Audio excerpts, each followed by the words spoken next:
Bismillahirrahmanirrahim. Assalamualaikum warahmatullahi wabarakatuh. Perkenalkan, nama saya Rizka Kusumarani, kelas 3C, Prodi Pendidikan Luar Sekolah, Fakultas Keguruan Ilmu Pendidikan, Universitas Singapura Bangsa Karawang. Yang terhormat kepada Ibu dosen pengampu, Ibu Ika Rizky Mela SPD MPD, izinkan saya untuk mempresentasikan materi evaluasi kurikulum.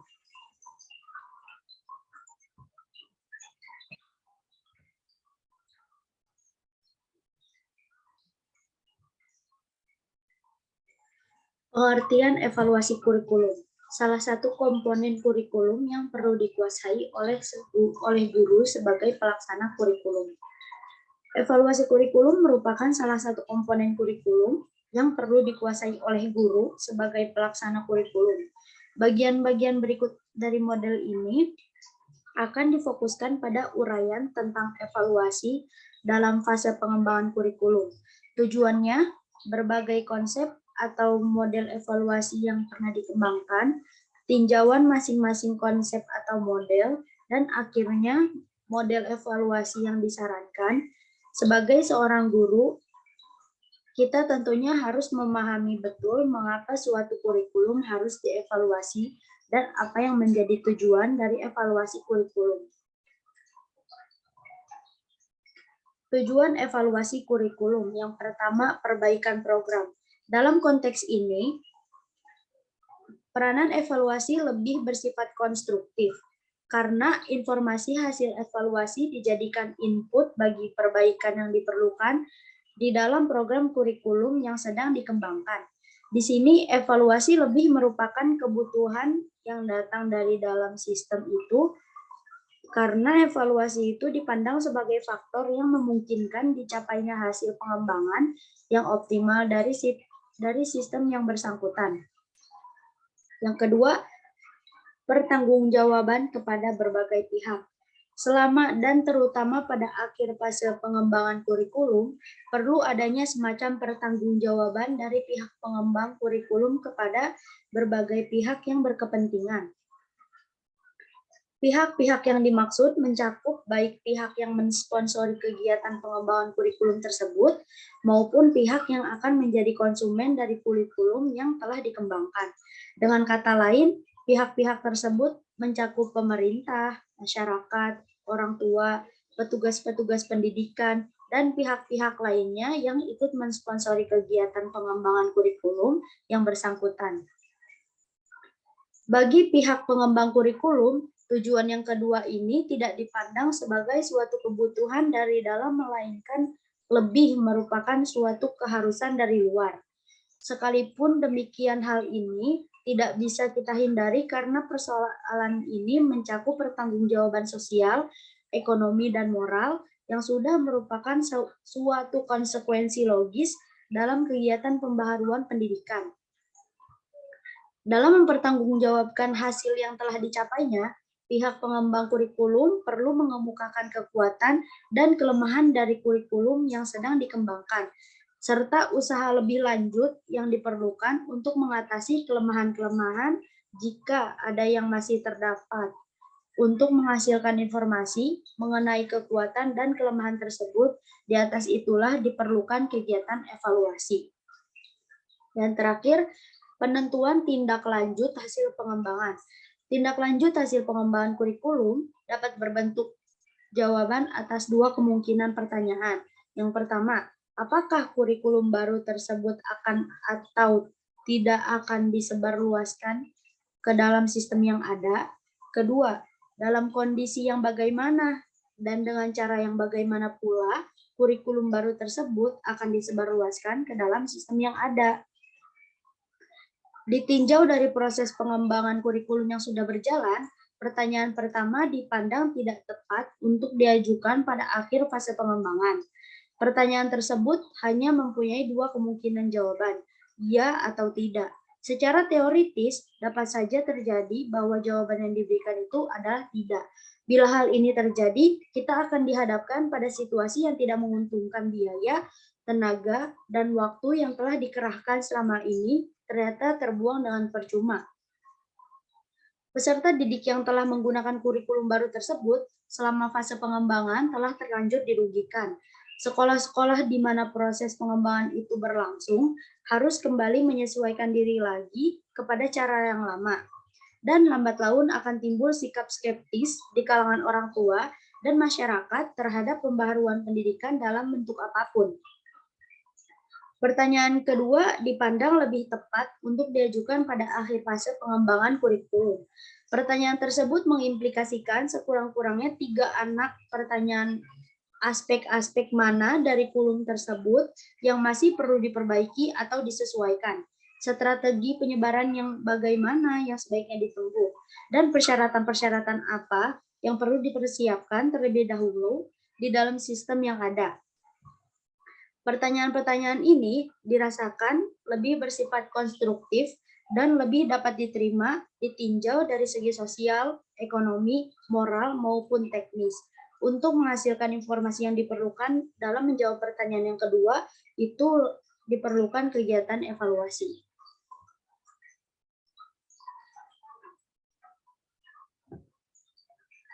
Konsep atau model evaluasi. Yang pertama, measurement. Evaluasi pada dasarnya adalah pengukuran perilaku siswa untuk mengungkapkan perbedaan individual maupun sekelompok. Hasil evaluasi digunakan terutama untuk keperluan seleksi siswa, bimbingan pendidikan, dan perbandingan efektivitas antara 2 atau lebih program atau metode pendidikan. Objek evaluasi dititik beratkan pada hasil belajar terutama dalam aspek kognitif dan khususnya yang dapat diukur dengan alat evaluasi yang objektif dan dapat dibakukan. Jenis data yang dikumpulkan dalam evaluasi adalah data objektif, khususnya skor hasil tes. Dalam kegiatan evaluasi cenderung ditempuh pendekatan atau cara-cara berikut. Yang pertama, menempatkan kedudukan setiap siswa dalam kelompoknya melalui pengembangan norma kelompok dalam evaluasi hasil belajar. Yang kedua, membandingkan hasil belajar antara 2 atau lebih kelompok yang menggunakan program atau metode pengajaran yang berbeda-beda melalui analisis secara kuantitatif. Yang terakhir, teknik evaluasi yang digunakan terutama tes yang disusun dalam bentuk objektif yang terus dikembangkan untuk menghasilkan alat evaluasi yang reliable dan valid.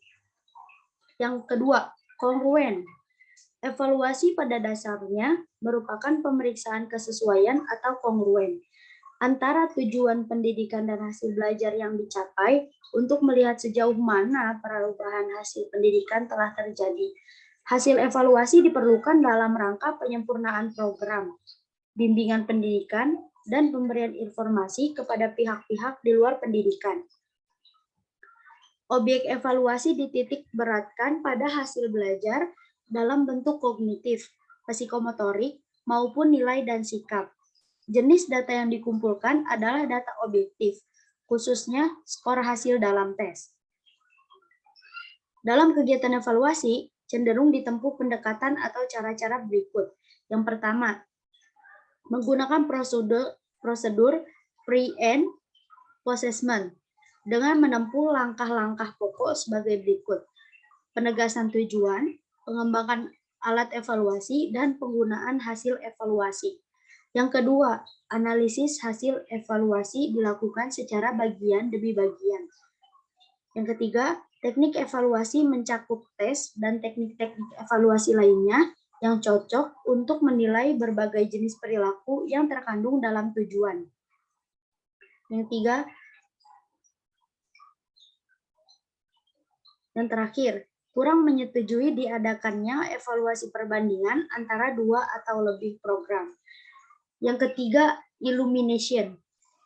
Evaluasi pada dasarnya merupakan studi mengenai pelaksanaan program, pengaruh faktor lingkungan, kebaikan-kebaikan dan kelemahan program, serta pengaruh program terhadap perkembangan hasil belajar. Evaluasi lebih didasarkan pada judgement atau pertimbangan yang hasilnya diperlakukan untuk penyempurnaan program. Objek evaluasi mencakup latar belakang dan perkembangan program, proses pelaksanaan, hasil belajar, dan kesulitan-kesulitan yang dialami. Jenis data yang dikumpulkan pada umumnya data subjektif atau judgment data dalam kegiatan evaluasi, cenderung ditempuh pendekatan atau cara-cara berikut.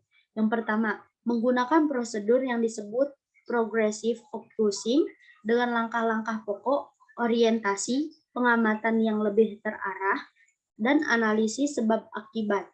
Yang kedua, bersifat kualitatif atau terbuka dan fleksibel atau eklektif. Yang terakhir, teknik evaluasi mencakup observasi, wawancara, penyebaran angket, analisis dokumen, dan bila perlu mencakup pola tes. Yang terakhir, educational system evaluation. Evaluasi pada dasarnya adalah perbandingan antara performance serta dimensi program dan kriteria yang akan berakhir dengan suatu deskripsi dan judgement. Hasil evaluasi diperlukan untuk penyempurnaan program dan penyimpulan hasil program secara keseluruhan. Objek evaluasi mencakup input atau bahan, rencana, dan peralatan, proses dan hasil yang dicapai dalam arti yang lebih luas. Jenis data yang dikumpulkan meliputi baik data objektif maupun data subjektif atau judgment data. Dalam kegiatan evaluasi, cenderung ditempuh pendekatan atau cara-cara berikut. Yang pertama, membandingkan performance setiap dimensi program dengan kriteria internal. Yang kedua, membandingkan performance program dengan menggunakan kriteria. Yang ketiga, eksternal, yaitu performance program yang lain. Yang keempat, teknik evaluasi mencakup tes, observasi, wawancara, penyebaran angket, dan analisis. Yang terakhir, dokumen.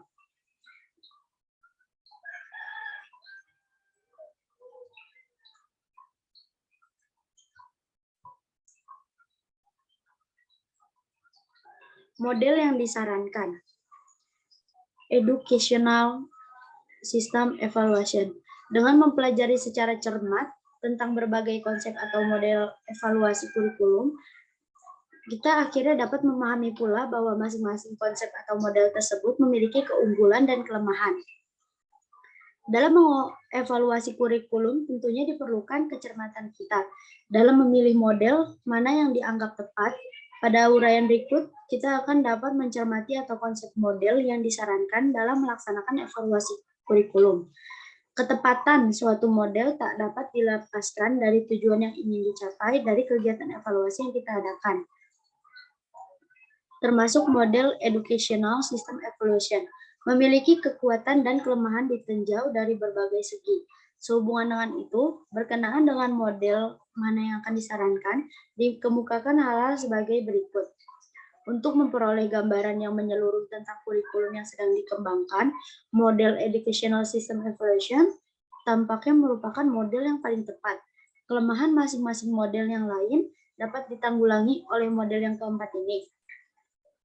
Terlepas dari kenyataan tersebut, untuk mencapai tujuan evaluasi yang bersifat khusus, ketiga model yang lain pun masih mendapat memberikan sumbangan. Kesimpulan, evaluasi di dalam proses pengembangan kurikulum bertujuan untuk yang pertama, perbaikan program. Dalam konteks ini, peranan evaluasi lebih bersifat konstruktif karena informasi hasil evaluasi dijadikan input bagi perbaikan yang diperlukan di dalam program kurikulum yang sedang dikembangkan. Yang kedua, pertanggungjawaban kepada berbagai pihak. Selama dan terutama pada akhir fase pengembangan kurikulum, perlu adanya semacam pertanggungjawaban dari pihak pengembang kurikulum kepada berbagai pihak yang berkepentingan. Yang ketiga, penentuan tindak lanjut hasil pengembangan. Tindak lanjut hasil pengembangan kurikulum dapat berbentuk jawaban atas dua kemungkinan. Sekian, terima kasih. Kurang lebihnya mohon maaf. Wassalamualaikum warahmatullahi wabarakatuh.